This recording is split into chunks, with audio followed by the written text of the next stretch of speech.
बिस्मिल्लाहिर्रहमानिर्रहीम। अस्सलाम वालेकुम स्टूडेंट्स। अच्छा, लास्ट लेक्चर में हमने मार्कअप मार्जिन सॉल्व किया था, मार्कअप मार्जिन सीखा था और लॉस की कुछ एंट्रीज देखी थी हमने। ठीक है, ऐसे ही है, लॉस हो जाए और हमने इंश्योरेंस करवाई हो, कुछ इंश्योरेंस के पैसे मिल गए, कुछ नहीं मिल गए, हमने वो एंट्रीज देखी थी जनरल। ठीक है, अच्छा अब हम एक और सवाल कर लेते हैं। अच्छा, इससे पहले हमने जो FIFO और FCO किया था उसमें सिर्फ तीन चीजें थी। एक ओपनिंग बैलेंस था, परचेज थी और सेल थी, बस यही था ना, और इसके अलावा कोई वैरायटीज नहीं थी ना। तो एक और कंप्रिहेंसिव क्वेश्चन कर लेते हैं जिसमें देखो ओपनिंग बैलेंस भी है, परचेज भी है, सेल भी है, परचेज रिटर्न भी है, ड्राइंग्स भी हैं, सेल रिटर्न भी है और इवन के डैमेज गुड्स भी हैं। सही है, सारा कुछ आ जाएगा। अच्छा, ये सॉल्व करने से ना आपकी कॉस्ट अकाउंटिंग का ये वाला टॉपिक हो जाएगा। कॉस्ट अकाउंटिंग में तो जो मैं करवा रहा हूँ तो लाजमी करना ही करना है वहां पे, तो ये तो एग्जामिनेबल है वहां पे। ठीक है, अच्छा तो इसके करने से कॉस्ट अकाउंटिंग में हेल्प हो जाएगी। दूसरी बात, इस सवाल में हम क्या करेंगे, inventory ledger card, cell return, purchase return, drawings और डैमेज गुड्स को भी देख लेंगे। साथ इसी सवाल में हम कॉस्ट और एनआरवी के कॉन्सेप्ट को फुल फ्लेज भी टेस्ट कर लेंगे। ठीक है जी, जल्दी से सवाल को नजर मार लें, सॉल्व करते हैं। एग्जाम्पल 12 है आई कैप क्वेश्चन बैंक की, सॉल्व करते हैं।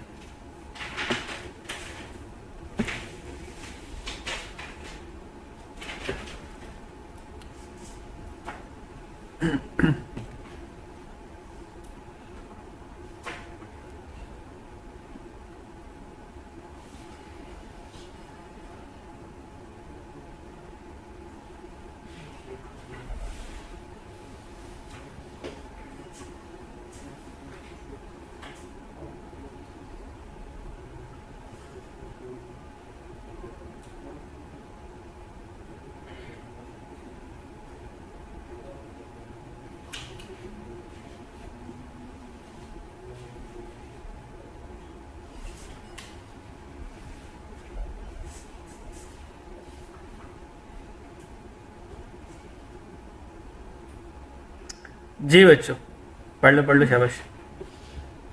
चले बच्चे, एग्जाम्पल नंबर 12 देखते हैं यार। एग्जाम्पल नंबर 12 में कह रहा है कि जामिल ट्रेडर है, जामिल ट्रेडर ने जो प्रोडक्ट है वाइटा प्लस है। Description opening balance, purchase, sale, purchase return, purchases आ गए, ड्राइंग्स आ गई, सेल रिटर्न आ गई, सेल आ गई और ये क्लोजिंग बैलेंस आ गया। भाई क्लोजिंग यूनिट्स कितने हैं? 3715 और ये हर एक के साथ उसकी परचेज के साथ परचेज और सेल के साथ सेल प्राइस पर यूनिट आ गई। आपको पता है इन्वेंट्री लेजर कार्ड में सेल प्राइस का कोई काम नहीं होता। सेल प्राइस तो सेल रेवेन्यू को कैलकुलेट करने के लिए इस्तेमाल होगा जब हमने ग्रॉस प्रॉफिट कैलकुलेट करना होगा, वरना इन्वेंट्री लेजर कॉस्ट कार्ड में इन्वेंट्री का आना और इन्वेंट्री का जाना कॉस्ट के ऊपर रिकॉर्ड हो रहा होता है। ठीक है, तो ये जो सेल प्राइस है, अगर मैं यहाँ से टोटल सेल रेवेन्यू कैलकुलेट करना चाहूँ तो ये उसके लिए सेल प्राइस उसने गिवन की हुई है, वरना इन्वेंट्री लेजर कार्ड में ये जो सेल के आगे 150 सेल है, ये हमारे काम की नहीं है। ये जो सेल रिटर्न हो रही है, ये जो सेल हो रही है, ये हमारे काम की नहीं है। ठीक है जी, हाँ ये तो जीपी के लिए इंफॉर्मेशन दे रहे हैं। ठीक है जी, अच्छा दूसरी बात कहता है ये हमने क्या किया, इन्वेंट्री लेजर कार्ड बना लिया और ये फेब के महीने का 1 फेब से लेके 25 फेब का डेटा है। एज पर physical inventory carried out at the month end, मैं महीने के एंड में ना फिजिकली मैंने क्या किया, वेयर हाउस को इंस्पेक्ट किया और इन्वेंट्री को काउंट किया फिजिकली। पता चला 315 unit were found short, 315 unit कम है। डन हो गया। 400 यूनिट वर फाउंड डैमेज, इसका मतलब 400 यूनिट डैमेज हो गया। वो जो 400 यूनिट हैं आउट ऑफ डैमेज यूनिट, ये 400 में से 400 की बात कर रहा है, 400 में से 300 यूनिट ऐसे हैं जिनको 140 पर यूनिट पर बेचा जा सकता है अगर उनके ऊपर थोड़ी सी रिपेयरिंग कॉस्ट 20 रुपए की खर्च करें तो वो जिंदा हो जाएंगे और उनको हम बेच सकते हैं। इसका मतलब 400 में से जो 300 हैं वो 140 के सेल होंगे, अगर मैं 20 रुपये उनके ऊपर खर्चा करूं, कह सकता हूं ये सेलिंग प्राइस आ गई और ये कॉस्ट टू रिपेयर आ गई। तो सेलिंग प्राइस में से कॉस्ट टू रिपेयर माइनस करें तो 120 की एनआरवी आ गई इन 300 यूनिट की। कह सकता हूं 300 यूनिट की एनआरवी अवेलेबल है। अब रह गए 400 में से 300 की तो एनआरवी है, बाकी 100 रह गए। 100 के साथ क्या सलूक हुआ? रिमेनिंग डैमेज, भाई रिमेनिंग डैमेज कितने हैं? 100, 400 थे ना, 300 को तो सही करके बेच देंगे 140 के हिसाब से, बाकी रह गए 100 unit have no sale value. भाई इनकी कोई औकात नहीं है, इनकी कोई एनआरवी नहीं है, ये मार्केट में 100 यूनिट बेच नहीं सकते। ZT uses periodic inventory method and the inventory is valued at lower of cost determined on weighted average basis and net realizable value। भाई कौन सा मेथड यूज कर रहे हैं? वेटेड एवरेज मेथड यूज कर रहे हैं। और इन्वेंट्री को किसके ऊपर रिकॉर्ड करना? लोअर ऑफ कॉस्ट और एनआरवी पे करना। Compute the value of closing inventory as would appear in ZT financial statement for the month of Feb. भाई क्या फाइंड करना है? Value of closing inventory. भाई वैल्यू ऑफ क्लोजिंग इन्वेंट्री कैसे calculate होगी? यहां से हम स्केच बना लें, रिक्वायरमेंट से हम स्केच बना लेंगे। भाई वैल्यू ऑफ क्लोजिंग इन्वेंट्री कैसे आएगी? क्लोजिंग यूनिट्स आएंगे, मल्टीप्लाई बाय यहां पे मसला आएगा, यहां पे हमने किसको लेना है? लोअर ऑफ लेना है, lower of cost per unit या एनआरवी पर यूनिट, इन दोनों में से जो लोअर होगा वो यहां पर आएगा और वो क्लोजिंग यूनिट से मल्टीप्लाई होगा और हम क्या करेंगे? ये वैल्यू ऑफ क्लोजिंग इन्वेंट्री हमारे पास आ जाएगी। डन? तो ये हमारा रोड मैप है। इसका मतलब सबसे पहले मुझे क्या कैलकुलेट करना है? क्लोजिंग यूनिट्स कैलकुलेट करने हैं। देखने हैं कि क्लोजिंग यूनिट कितने आएंगे अंडर एफको मेथड। तो एफको मेथड के अंडर हमें ये देखने हैं कि हमारे पास कितने क्लोजिंग यूनिट्स आएंगे। डन बच्चों? चलो जी आ जाए जरा।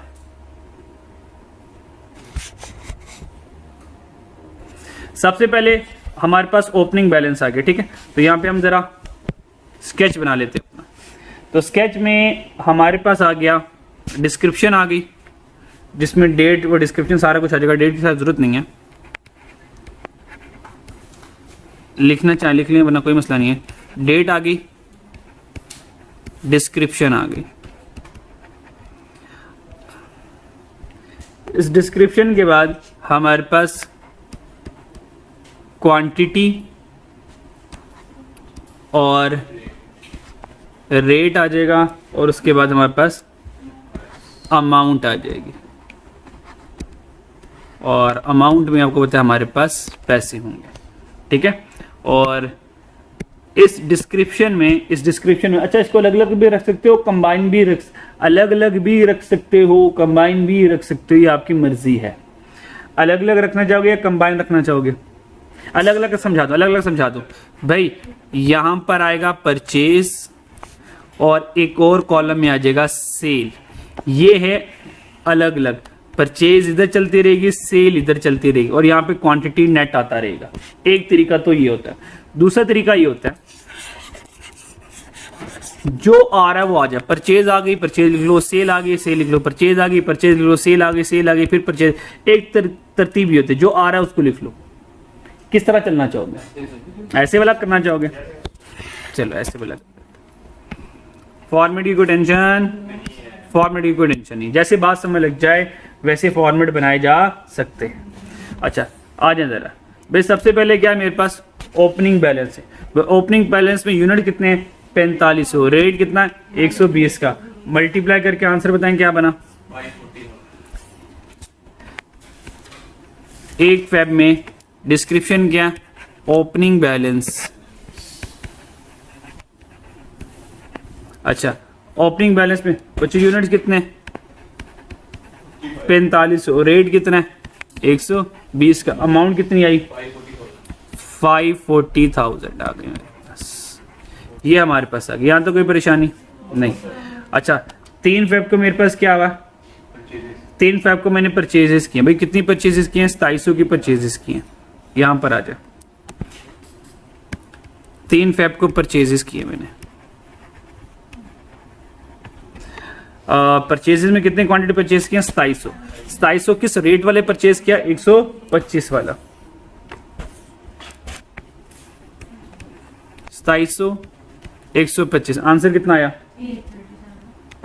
337,500। यहां तक कोई परेशानी? कोई परेशानी। अच्छा, जब तक नेक्स्ट सेल नहीं आती ना, जब तक नेक्स्ट सेल नहीं आती तो वेटेड एवरेज रेट निकालने की जरूरत नहीं है, क्योंकि जो भी सेल आएगी वो एक एवरेज रेट पर जाएगी ना। अब चेक करते हैं आगे क्या है भाई। आगे हमारी सेल आ गई, आगे हमारी क्या आ गई? सेल आ गई। अब जैसे ही ये सेल आ जाएगी तो अब बच्चों मुझे क्या करना पड़ेगा? क्या मुझे एवरेज करना पड़ेगा? बच्चों मुझे एवरेज बोलो ना यार, मुझे एवरेज करना पड़ेगा। तो ठीक है, एवरेज कर लेते हैं, कोई टेंशन नहीं है। अच्छा, ये तो हम जो कर रहे हैं, ये जो हम कैलकुलेशन कर रहे हैं, ये हम परपेचुअल सिस्टम से कर रहे हैं। किसे कर रहे हैं? परपेचुअल। ये समझ कर लोगे इस तरह? ठीक है, अभी ये मैं क्वेश्चन को रोक दूंगा अभी, बस एक चीज समझा के। अब जैसे ये जो सेल आई भाई, सेल कितनी आई? 2800 की। अब रुक जाओ जरा, यहाँ पे मैं क्या करूंगा? बैलेंस। ये मैं क्वेश्चन यहाँ पे ना रोक दूंगा, फिर दोबारा ओरिजिनल क्वेश्चन की रिक्वायरमेंट के मुताबिक हम चलेंगे। यहाँ पे हम बैलेंस करेंगे भाई। टोटल अमाउंट कितनी आई? 8,77,500। और यूनिट्स का टोटल करें जरा।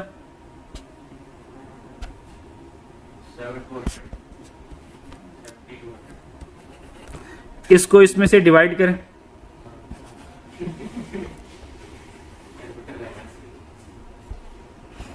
इसको इसमें से डिवाइड करो यार भाई। 8,77,500 को डिवाइडेड कर दो 7,200 से। क्या आंसर आया? 121.875। 5 का भी कुछ है तो 8 कर दो इसको, ये राउंडिंग हो गया। डन। अब बताओ यूनिट सेल कितने की है? 2800 यूनिट सेल की है। 2800 यूनिट सेल किए हैं। अच्छा जी, अब 2800 यूनिट को रिकॉर्ड करना है तो हम करेंगे, यहाँ पे लिखेंगे सेल और 2800 यहाँ से माइनस कर देंगे। किस रेट वाले? 121.88 वाले। इसको इसमें से माइनस करो, मल्टीप्लाई करो, सॉरी 28।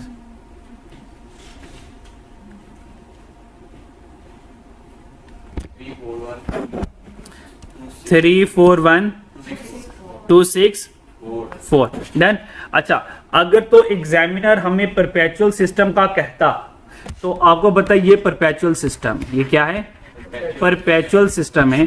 तो मैं इस परपेचुअल सिस्टम के अकॉर्डिंग पूरा चार्ट बनाता, लेकिन एग्जामिनर ने हमें कहा नहीं है कि परपेचुअल सिस्टम के अंडर चलो। तो हम क्या करेंगे? परपेचुअल सिस्टम को जरूरी नहीं है फॉलो करें, एग्जामिनर जो कहेगा हम वो कर लेंगे। ठीक है। अच्छा, यहां पर आ जाए। एग्जामिनर ने कहा कि भाई जो जीटी है, जामिल ट्रेडर है, वो किस सिस्टम को फॉलो करा? रिक्वायरमेंट हमने क्या पढ़ा था? जीटी यूजेस, वो पीरियोडिक इन्वेंट्री मेथड कर रहा है। भाई अगर परपेचुअल कर रहा था तो क्या करते? तो फिर भाई इस तरह वाला सारा चार्ट बना देते हैं, सेल रिटर्न हम चला लेते। ठीक है। अच्छा जी, मेरा मशवरा ये है कि इसी को हम परपेचुअल से भी कर लें और पीरियोडिक से भी कर लें, क्योंकि परपेचुअल में ना ड्राइंग सेल रिटर्न का क्या करना है ये आपको ट्रीटमेंट आ जाएगी। ऑल्दो एग्जाम में ये इतना लंबा सवाल आना नहीं है। देखो 2 नंबर का एमसीक्यू देना है, आपको क्या लगता है ये सवाल 2 नंबर के लिए होगा? भाई ये कम से कम 6, 7, 8 नंबर का सवाल बनेगा, 10 नंबर का सवाल बनेगा। बात समझ आ रही है? तो सिर्फ आपका यहां से ना कॉन्सेप्ट डिवेल्प हो रहा है। एमसीक्यूज में तो इसका कोई एक हिस्सा आएगा कि अगर सेल रिटर्न हो जाए तो क्या होगा, परचेज रिटर्न हो जाए, डैमेज गुड्स हो जाए, एनआरबी का मसला आ जाए तो क्या होगा। अगर हम फुल फ्लैश सवाल कर लेंगे तो हमारे लिए छोटा मोटा ब्रेकअप वाला पॉइंट सॉल्व करना आसान हो जाएगा। तो क्योंकि एग्जामिनर ने पीरियोडिक से पूछा है तो हमने यह पीरियोडिक से तो करना ही करना है, परपेचुअल से भी जरा कर लेते हैं, जरा दोनों से हो जाएगा हमारे पास। ठीक है। अच्छा, F4 से कर रहे हैं तो 5-4 से करना कोई मुश्किल होगा? भाई नहीं होगा। ठीक है। तो 5-4 से अगर आपने करना हो घर जाकर खुद प्रैक्टिस कर लीजिएगा। हम इसको आगे कैरी फॉरवर्ड कर लेते हैं। डन। आगे मूव ऑन कर लेते हैं। भाई सेल कब हुई थी? 8 फेब को। यहां पर आ जाए भाई, 8 फेब को ये मैंने सेल की थी। बच्चों ये हो गई, यहां तो कोई प्रॉब्लम नहीं। हालांकि ये रिक्वायरमेंट का हिस्सा नहीं है, बस वैसे ही करवा रहा हूँ ताकि आपको ये डील करना आ जाए। भाई 15 को क्या हुआ, परचेज रिटर्न हुई, परचेज रिटर्न हुई 15 फेब को परचेज रिटर्न हुई। अब चेक करें, मैं एक ही कॉलम बना रहा हूं, यहां पर ही मेरी परचेज है और यहां पर ही मेरी सेल है, यहां पर ही परचेज रिटर्न, यहां पर भी सेल रिटर्न। तो भाई यहां पर क्या आ गया, परचेज रिटर्न। ये आपको ब्लू मार्कर से नजर आ रहा है या मार्कर चेंज कर लूं रिटर्न के लिए? कंफर्टेबल है? अब सिंपल सा फंडामेंटल रखना, सिंपल सा, इन्वेंट्री का आना ऐड, इन्वेंट्री का जाना माइनस, सीधी सी बात। इन्वेंट्री आ रही है वेलकम करेंगे, जा रही है अल्लाह हाफिज कह देंगे। इन्वेंट्री का आना ऐड, जाना माइनस। अब बताएं परचेज रिटर्न क्या होता है, आना या जाना? जाना, अल्लाह हाफिज कह देंगे इसको, यानी कि माइनस करेंगे ना, माइनस करेंगे ना। अब मुझे ये बताएं, ये जो परचेज रिटर्न, ये जो परचेज रिटर्न है भाई, कितने यूनिट्स हमने परचेज रिटर्न किए? 255। अब यहां पर आ जाए, अब 255 ये मुझे माइनस करने हैं। अब सोच के थोड़ा सा बताएं रेट कौन सा उठाऊंगा। ये रेट पड़े में 1 2 3 4, इन चारों में से कौन सा रेट उठाऊंगा? सोच के जवाब दें।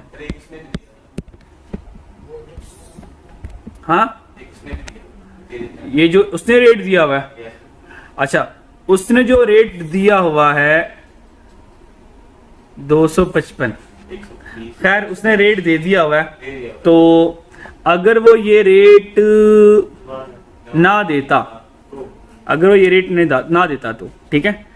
अच्छा जी, तो मैं क्या करता? अभी तो आसान सा सवाल है ना। देखो याद रखना, अगर वो, अच्छा अभी उसने परचेज कौन से रेट वाली दे दी? परचेज रिटर्न 120 वाली ना, तो मैं यहाँ पे ना 120 लिख लेता। मान लो यहाँ पे 120 गिवन ना करता, तो मुझे बताया मैं कौन सा रेट लेता? भाई सुन लो भाई, दो मेरे पास रेट आ रहे थे, एक ये वाला और एक ये वाला, दो रेट आ रहे थे ना। तो मैं बच्चों कौन सा रेट यूज करता? भाई लेटेस्ट परचेज वाला यूज करता ना। ये जो रिटर्न चीजें वापस करा यार, ये वही वाली होंगी ना जो मैंने अभी थोड़े दिनों पहले ही खरीदी होंगी, हफ्ते पहले ही खरीदी होंगी, या 1 2 दिन पहले, या वो वाले जो पिछले सीजन में खरीदी थी वो अब हो, ये तो वापस भी कराने हैं यार।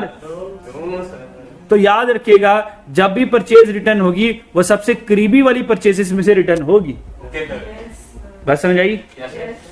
अच्छा खैर, अब उसने 120 बता दिया तो उसकी बात मान लेते हैं यार। 120 तो 255 मल्टीप्लाई बाय 120 करो, आंसर बताओ क्या है? 30,600 आ गया। डन। अच्छा परचेज रिटर्न आ गया भाई, परचेज रिटर्न के बाद नई परचेज आ गई। भाई जब तक अगली सेल नहीं आती ना, लिखते रहो लिखते रहो लिखते रहो। भाई अगली परचेज आ गई 2650, 18 फेब को, 18 फेब को परचेज आ गई। कितनी परचेज आई थी? 2650, 130 वाली। तो 2650 130 वाली, आंसर 344,500। बच्चे यहां तक कोई परेशानी? भाई अब क्या आ गई? ड्राइंग्स आ गई बच्चों, ड्राइंग्स आ गई। इसका मतलब ड्राइंग्स का मीन चीजों का आना या चीजों का जाना? चीजों का जाना। 180 वाली ऐसी है? अच्छा जी,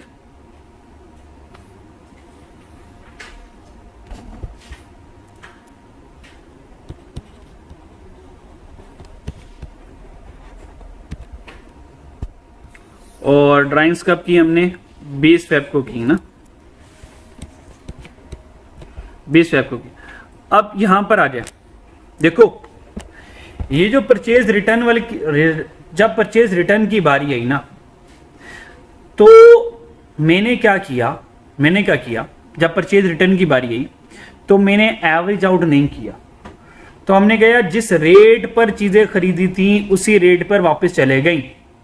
ये बात समझ लगती है? अब आए ड्राइंग्स।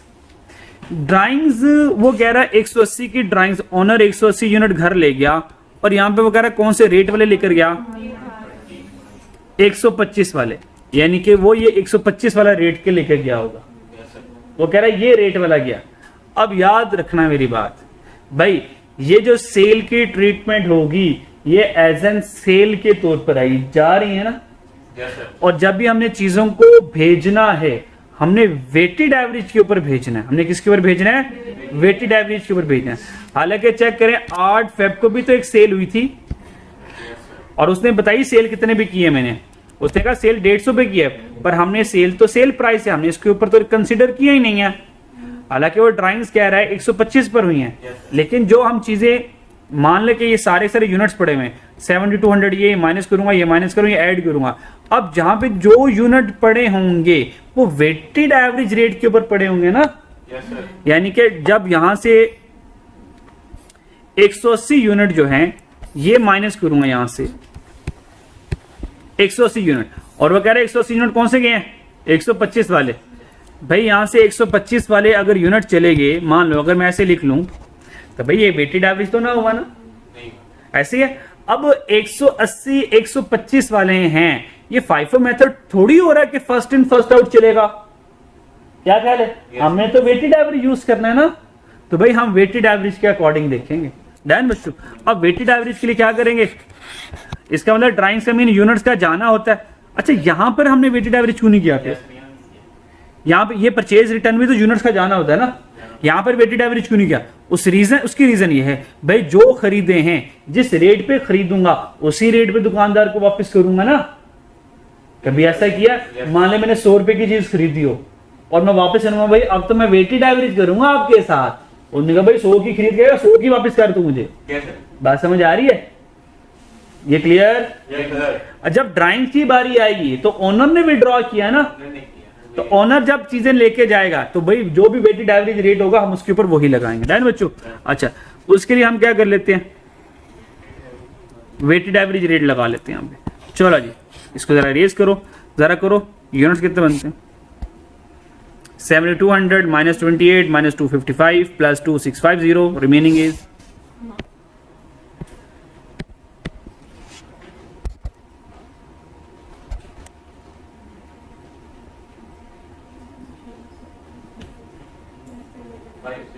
405 क्या 405 माइनस में कैसे आ सकते हैं यार? 7000 2000 9000 तो ये हो गए, उसमें 2000 में हाँ 1 2 इन दोनों को ऐड करो और इन दोनों को माइनस करो, प्लस में आंसर आएगा यार। परचेज को माइनस करना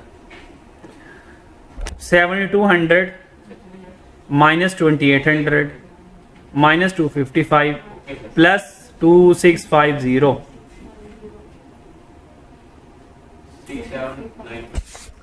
6795। अब 1 2 सॉरी इसको माइनस करना और इसको भी माइनस करना, इसको प्लस दोनों को माइनस इसको प्लस, और बताओ यहाँ पे आंसर क्या निकलता है?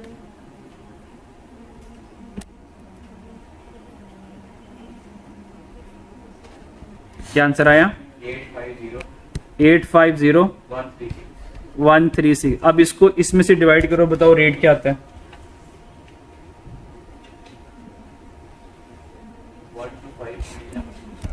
125.11। डन बच्चों।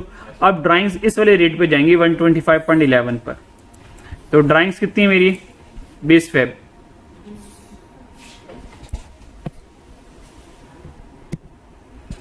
तो 20 फेब्स को ड्राइंग्स होगी भाई कितनी हो गई? कितनी ड्राइंग यार? 180 यहां से माइनस कर दूंगा 125.11 वाले रेट पर। जी आंसर क्या आया?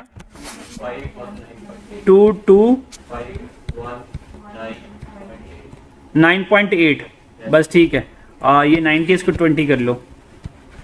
टोटल अमाउंट को हमेशा राउंडिंग बैठना है भाई। ड्राइंग्स के बाद क्या हुआ भाई? सेल रिटर्न हुई।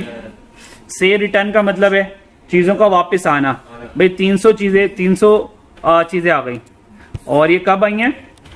23 फेब को। तो 23 फेब आई।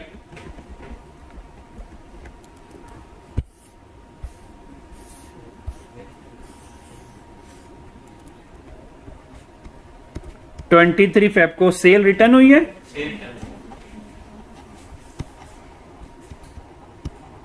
सेल रिटर्न हुई है, ठीक है। अच्छा जी, अब सेल रिटर्न पर 300 यूनिट सेल रिटर्न हुई है, और भाई कौन से रेट वाली, 150 वाली।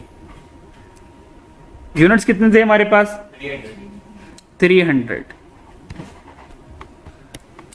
तो याद रखिएगा ये जो 300 सेल रिटर्न हुई है, हालांकि वो कौन सी कह रहा है कि सेल रिटर्न हुई है, 150 वाली, यानी कि वो ये कह रहा है ये 300 ये सेल रिटर्न हुई है, इससे पहले सेल कौन सी हुई है, वो ये है, और ये सेल कितने की थी, 150।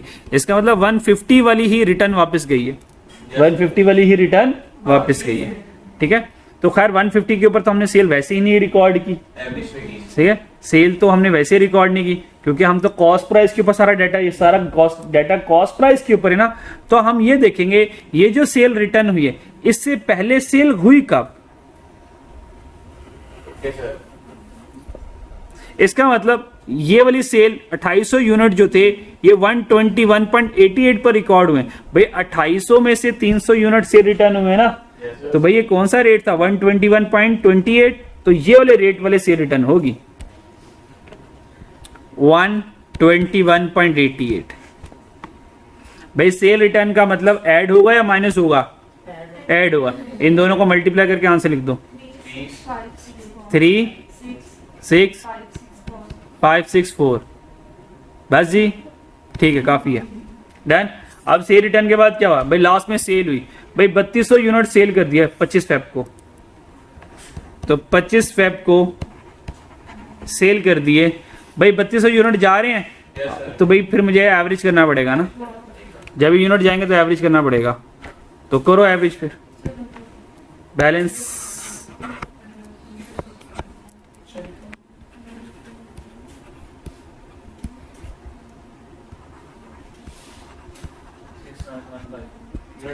यूनिट कितने आए, 6915, और इनको टोटल करो, ये माइनस में है,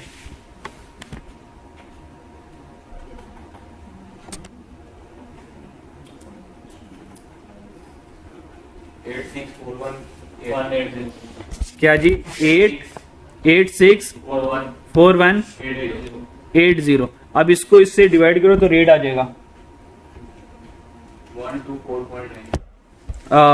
124.97।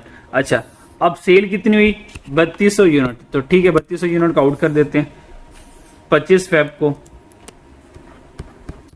फेब को सेल हुई है, और 3200 यूनिट चले गए, कौन से रेट वाले गए होंगे, 124.97 वाले गए होंगे, दोनों को मल्टीप्लाई कर दो, 37491, तो ये माइनस कर देंगे, और ये हमारे पास आ जाएगी क्लोजिंग स्टॉक के यूनिट्स आ जाएंगे, ये आ जाएंगे 3715। यूनिट्स कितने आए, 3715, और रेट है 124 वाला, रेट है 12497 वाला, और इसको इससे मल्टीप्लाई कर दो,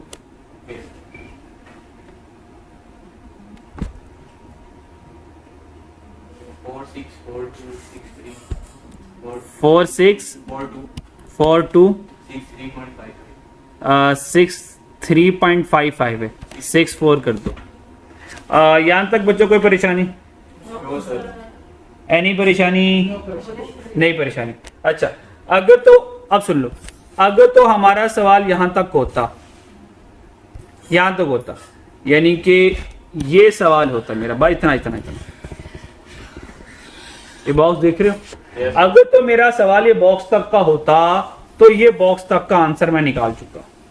ये क्लोजिंग स्टॉक 3715 यूनिट्स आ गए, और 124.97 आ गया, और 464264 ये मेरी क्लोजिंग कॉस्ट आ गई। याद समझ लगती है? yes, अच्छा, तो चेक करें, उसका भी क्लोजिंग बैलेंस कितना निकला, 3715। कौन सी कॉस्ट वाला, वो हमने एफको से कॉस्ट निकाल के, भाई 3715 जो क्लोजिंग स्टॉक है ना, वो 464264 है। अब यहां से आगे की कहानी चली, यहां से आगे कहानी ये है, जब हमने फिजिकल स्टॉक टेकिंग की, फिजिकल काउंट किया, तो पता चला 315 यूनिट वर फाउंड शॉर्ट। भाई 315 यूनिट तो है ही नहीं है, है ही नहीं है। क्या फिजिकली 315 यूनिट पड़े हैं? मान लें पेप्सी की बोतलें कर लो, क्या 315 बोतलें पड़ी हैं वहां पे, फिजिकली पड़ी हैं? नहीं। तो चेक करो मेरी किताबों में तो पड़ी हुई हैं, तो क्या मुझे यहां से 315 माइनस नहीं करना चाहिए? माइनस करना चाहिए। तो मैं क्या करूंगा, राइट ऑफ कर दूंगा, ठीक है। यूनिट शॉर्ट थी उनको राइट ऑफ कर दूंगा। तो क्या कर दूंगा, यूनिट्स फाउंड शॉर्ट, जो मर्जी इंग्लिश लिखने को टेंशन नहीं है। तो एट ईयर एंड में यूनिट्स फाउंड शॉर्ट, क्या फिजिकली बोतलें अवेलेबल हैं? तो क्या वो किताबों में नजर आनी चाहिए? किताबों से भी गायब करें। लो जी, किताबों से गायब कर दी। कितनी थी? 315। अच्छा, कौन सी रेट वाली होंगी? वो लेटेस्ट रेट वाली ही होंगी। 124.9 से जा रही है ना, जाने का रेट लेटेस्ट ही होगा। ये सेल की तरह मूव करेंगे। इसको इसमें से मल्टीप्लाई करो, 39365.5 को गोली मारो, 0.66 कर लो। 1 रुपए की 2 रुपए की खैर हुआ करती है, उसकी टेंशन नहीं लेनी। यहां तक कोई प्रॉब्लम बच्चों? नहीं। आगे आ जाओ भाई। नेक्स्ट क्या कह रहा है? नेक्स्ट ये कह रहा है 400 यूनिट वर फाउंड डैमेज। क्या 400 यूनिट, 400 बोतलें हैं वो डैमेज हैं? क्या फिजिकली नजर आ रही हैं? आ रही हैं। क्या मैं इन 400 को अपने लेजर अकाउंट में से निकालूं या इसका कुछ भी ना करूं? इसका कुछ भी नहीं करना भाई, ये फिजिकली मौजूद हैं, तो यहां पर भी मौजूद है। इसका मतलब जरा इसको इसमें से माइनस करो, आंसर तो क्या आया? इसको इसमें से माइनस करो यार, 3715 में से 315 माइनस करो, 3400। ये जो 3400 हैं और ये 124.97 वाले होंगे, इसको मल्टीप्लाई करो इससे, आंसर तो क्या आता?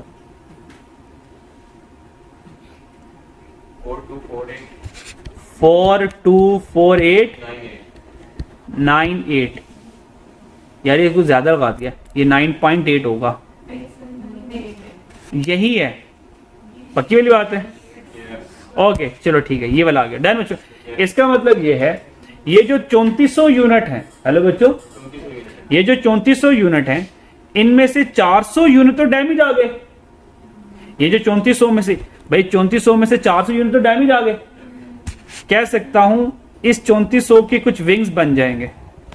3400 में से 400 यूनिट तो डैमेज है, तो गुड यूनिट फिर कितने हुए? 3000। कह सकता हूं 400 तुम डैमेज्ड हो और 3000 तुम तो अच्छे वाले यूनिट्स हो, गुड्स यूनिट हो। ये बात समझ आ रही है? फिर इस 400 में से दो मसले, 300 का एनआरवी का मसला था, 100 रुपए तो बिल्कुल ही डैमेज हो गए। ये तो 100 यूनिट का तो प्योर लॉस हो गया। ये उसने हमें इंग्लिश में बात की थी। उसने कहा था 300 यूनिट कैन बी सोल्ड 150। अगर मैं 20 रुपए उनके ऊपर लगाकर उनको जिंदा कर दूं, सही कर दूं, और रिमेनिंग जो 100 यूनिट डैमेज हो गए, उनकी नो सेल वैल्यू, भाई वो तो प्योर हमारा नुकसान हो गया। वो तो प्योर हमारा नुकसान हो गया। ये तो एनआरवी का नुकसान हो गया ना। अच्छा, यूनिट से नहीं निकालूंगा इनको, क्योंकि यूनिट्स तो पड़े हुए ना, डैमेज हैं। अब यहाँ पे एनआरवी का प्रॉब्लम आ गया, यानी कि ये जो 3400 यूनिट हैं, इनमें से 3000 गुड्स यूनिट आ गए, 400 यूनिट डैमेज हैं। इन 400 में से 300 का एनआरवी का मसला होगा, 100 यूनिट का प्योर लॉस हो गया। इनको तो प्रॉफिट एंड लॉस में भेज दूंगा मैं। बात समझ लगती है? चलो, ये हमने कर लिया सवाल। किससे बच्चों, किससे किया? परपेचुअल से कर लिया। ये परपेचुअल। अच्छा, ये एग्जाम में नहीं आना, ये एग्जाम में नहीं आना है। ये सिर्फ आपकी अंडरस्टैंडिंग के लिए करवाया, इतना लेंथी सवाल नहीं आएगा। ये कॉस्ट अकाउंटिंग में कैप 3 में सवाल आप लोगों ने करने ही वाले, वहां पर जरा आपको आसानी हो जाएगी। अच्छा, अब एग्जामिनर ने क्या कहा? एग्जामिनर ने कहा भाई पीरियोडिक सिस्टम फॉलो कर रहे हैं। अब हम पीरियोडिक से एक लम्हे में आंसर निकाल लेंगे। पीरियोडिक में टेंशन नहीं होती। पीरियोडिक तो चीता बंदा है हमारा यार। पीरियोडिक जिंदगी आसान सर, जिंदगी आसान ऐसी वैसी। पीरियोडिक वाला सवाल आ जाए तो हम सारे वैसे ही हैप्पी हैप्पी रहते हैं। उसमें क्या करना है, सारी कॉस्ट को जमा कर लो, यूनिट से डिवाइड कर लो, एक सिंगल रेट आ जाता है, उसको क्लोजिंग यूनिट से ठग करके मल्टीप्लाई कर दो। अल्लाह खैर से अल्लाह, ठीक है। वो तो है ही इतना अच्छा बच्चा।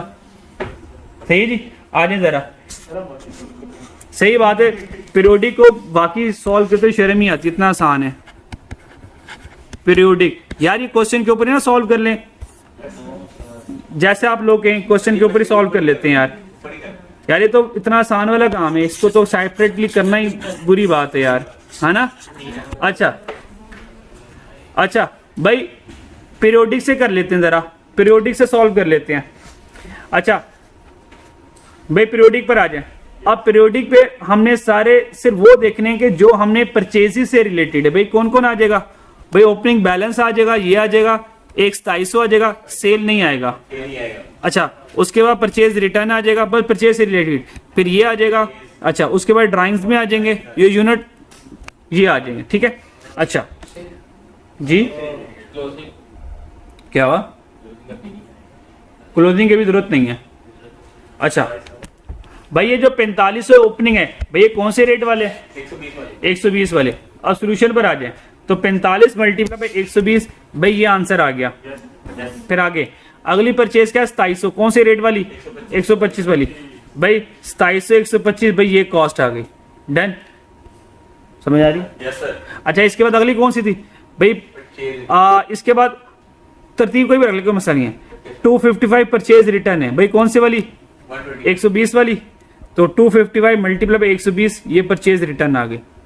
उसके बाद परचेज कौन सी, 2650 130 वाली, ये आ गई 2650 130 वाली, भाई ये भी होगी। अच्छा इसके बाद अगला क्या हुआ भाई, 180 की ड्राइंग्स, भाई कौन से रेट वाली, 125 वाली। तो ये 125 वाली आ गई, ये आ गई मेरे पास। इसका मतलब ये मेरे पास टोटल कॉस्ट आ गई और ये टोटल यूनिट्स आ गए। इसको इसमें से डिवाइड करके तो ये मेरा वेटेड रेट आ गया, वेटेड रेट आ गया 124.15। ये बात समझ लगती है मेरी, एनी प्रॉब्लम नहीं। अब चलते हैं हम कॉस्ट ऑफ क्लोजिंग स्टॉक निकालने के लिए, कॉस्ट ऑफ क्लोजिंग स्टॉक निकालने के लिए। अच्छा ये सवाल आसान है, ये जो अब करवा ये ओरिजिनल सवाल है, ठीक है। वो थोड़ा सा परपेचुअल सिस्टम था इसलिए थोड़ा सा लेंथी हो गया। अब यहां पर आ जाए भाई, अब हमें सेल्स रूल की जरूरत तो है ही नहीं है। मुझे क्या निकालना है, वैल्यू ऑफ क्लोजिंग स्टॉक। भाई वैल्यू ऑफ क्लोजिंग स्टॉक लिए मुझे कौन से यूनिट चाहिए, भाई क्लोजिंग यूनिट तो ऑलरेडी बड़े हुए मेरे पास, है ना, 3715। अब ये 3715, अब यहां पर आ जाए, इसका मतलब टोटल यूनिट्स मेरे पास कितने हैं, और 3715 में जैसे मैंने परपेचुअल में हमने कर लिया था भाई 3000 तो गुड्स यूनिट है, 400 डैमेज है। अच्छा तो भाई ये जो 3715 है, गुड्स यूनिट कितने आ गए, 3000। अच्छा उसके बाद डैमेज यूनिट कितने आ गए, ओ यार ये डैमेज है, ये डैमेज है, ये 300 और 100 400 ये हो गए ना। बाकी 315 रह गए, हमें पता वो तो हमारे शॉर्टेज थे, वो तो गुम गए थे, वो तो गुम गए थे। बस समझ आइए, ये टोटल 3715 इस तरह से बना। और समझाऊं, पक्की बात है, आ जाए, पक्की बात है। अब यहां पर आ जाए। अच्छा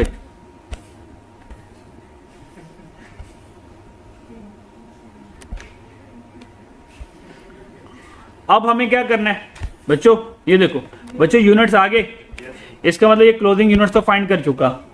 अब क्या करना है, कॉस्ट पर यूनिट कैलकुलेट करनी है और एनआरवी पर यूनिट देखना है, और इनमें से जो लोअर होगा, इनमें से जो लोअर होगा उसके ऊपर हम फैसला करेंगे। बात समझ लगती है। अच्छा जी, अच्छा बच्चों, बच्चे यूनिट्स वाली बात समझ लग गई।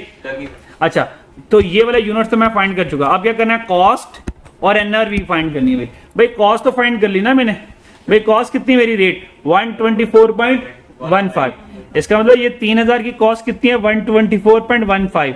315 की कॉस्ट भी यही, 300 की कॉस्ट भी यही, 100 की कॉस्ट भी यही है भाई, कॉस्ट तो वेटेड एवरेज की यही रहेगी ना। Yes, sir. अच्छा, अब आगे किसका आ गया भाई, एनआरवी क्या होगी, एनआरवी क्या होती है भाई, सेल प्राइस। एनआरवी क्या होती है, sale price minus estimated cost to sell, estimated cost to repair. बात समझ लगती है भाई। सबसे पहले गुड्स यूनिट पर आ जाए भाई, लास्ट सेल प्राइस क्या है, लास्ट सेल प्राइस क्या है 160, 160। इसका मतलब ये है वेटेड एवरेज मेथड है भाई, जो लास्ट सेल प्राइस होगी वही हमारी एनआरवी कंसीडर होगी। कौन सी कंसीडर होगी, जो लास्ट सेल प्राइस होगी वही हमारी एनआरवी कंसीडर होगी। तो भाई ये हमारी एनआरवी होगी क्लोथिंग यूनिट्स के लिए। बात समझ आ रही है? हेलो बच्चों, क्योंकि जो आखिरी क्लोथिंग यूनिट बचे हैं बच्चों, 3200 यूनिट मैंने 160 वाले बेचे होंगे तो ये क्लोथिंग ही आया होगा ना।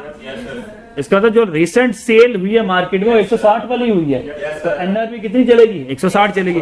हालांकि सेल तो 150 वाली भी है, ये नहीं लेंगे हम। सही है, हम लेटेस्ट लेंगे। और दूसरी बात भी भाई, मुझे 150 पर बेचना ज्यादा फेवरेबल है 160 पे। 160 पे तो हायर वाली एनआरवी उठाऊंगा मैं पागल हूँ 150 का बेचूं, जब 160 पे मेरे माल बिक रहा है। मैं मार्केट में 160 के बेच सकता हूँ, 150 के बेच सकता हूँ, मैं किस पे बेचूंगा, 160 पे बेचूंगा। अक्लमंद रैशनल डिसीजन यही है।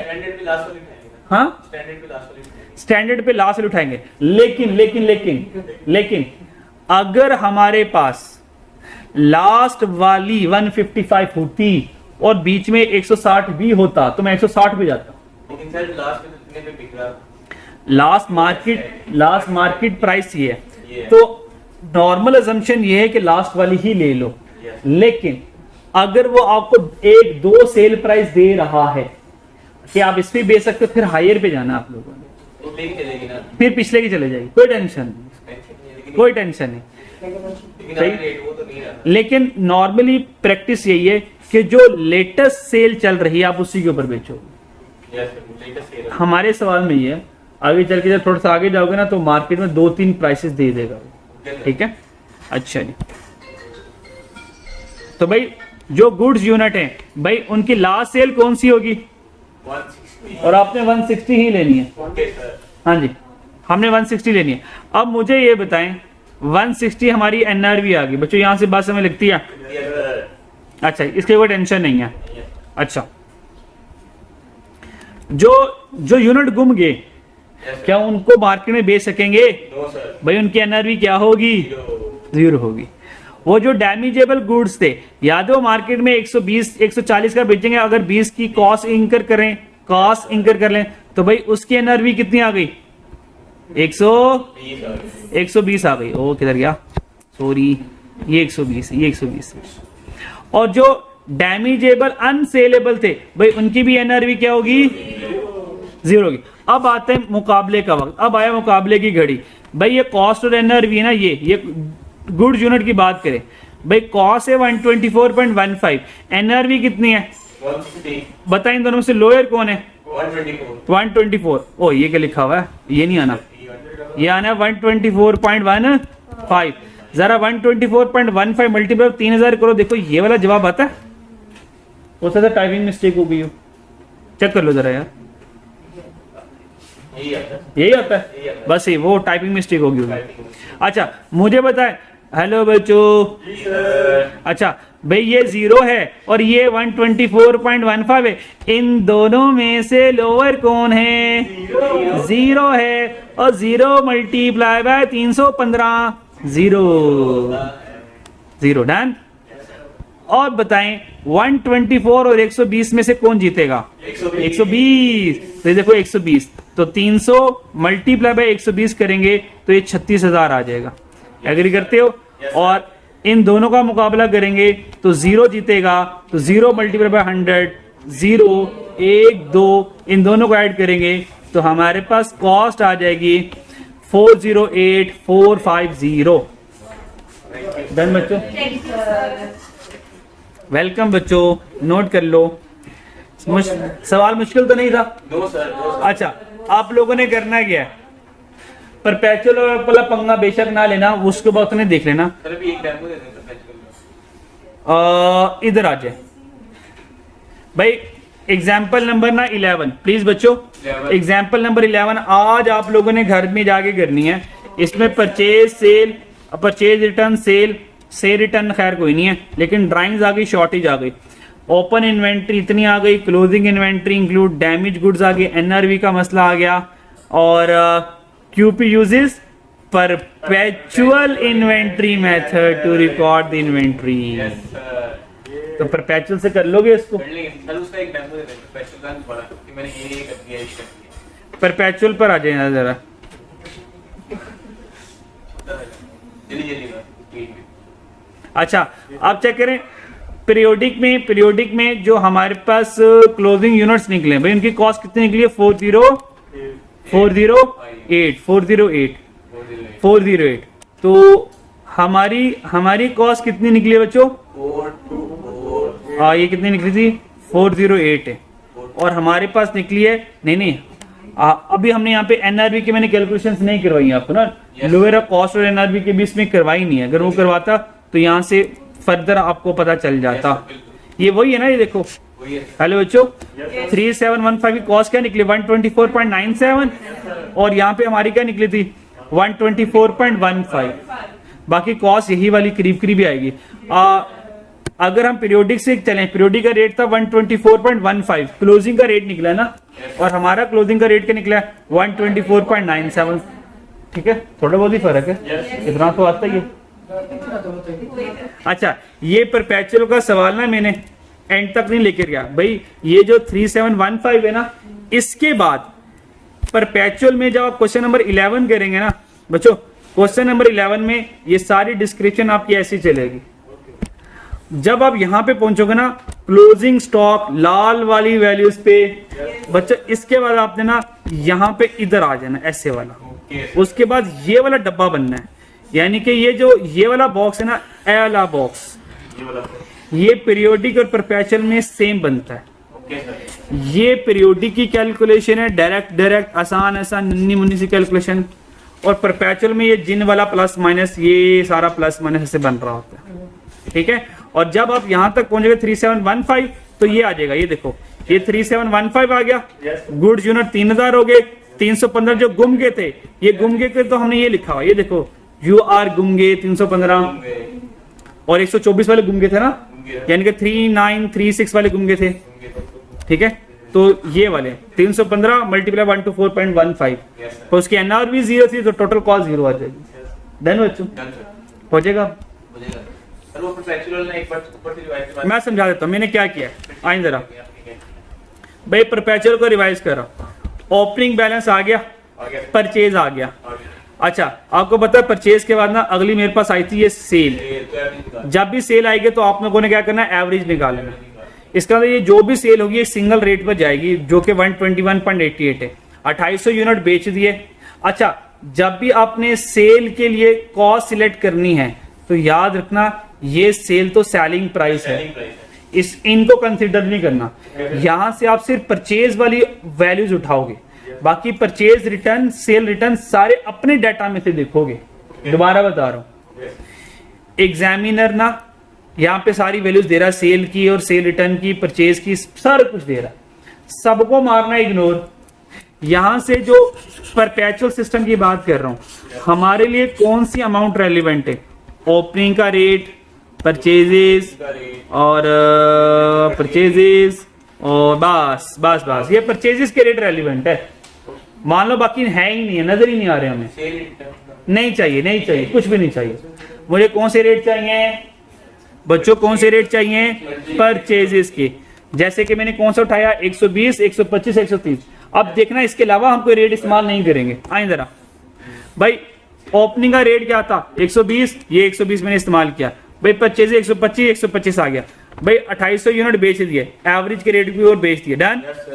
फिर उसके बाद बात आई परचेज रिटर्न की। अच्छा, अब परचेज रिटर्न में अब दो काम कर सकते हो, यहाँ भी इजाजत है आपको।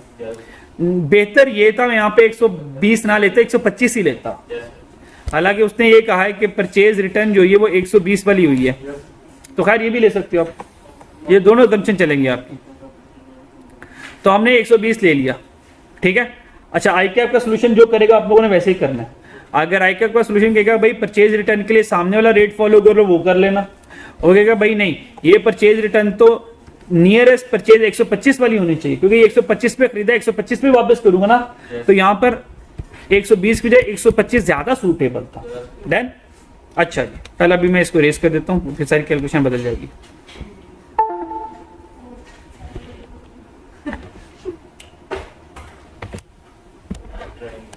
आगे आ जाए बच्चों। भाई परचेज दोबारा 130 वाली रेट पे कर लिया, ये 130 ये पड़ा हुआ है मेरे पास, ये 130। अच्छा, परचेज के बाद ड्राइंग्स आ गई। अब ड्राइंग्स मीन गुड्स का जाना।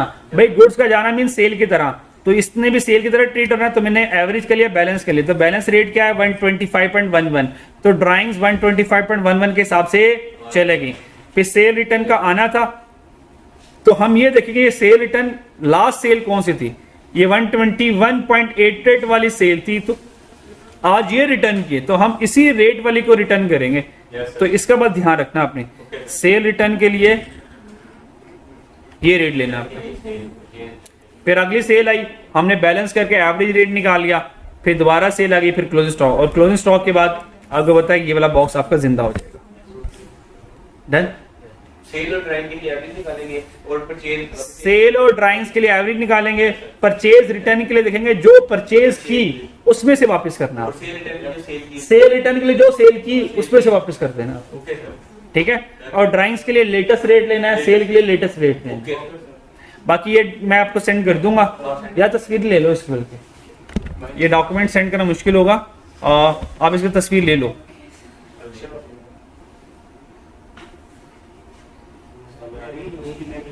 बाकी अपना ख्याल रखिएगा, बाकी इंशाल्लाह कल देखेंगे इंशाल्लाह। अल्लाह हाफिज़।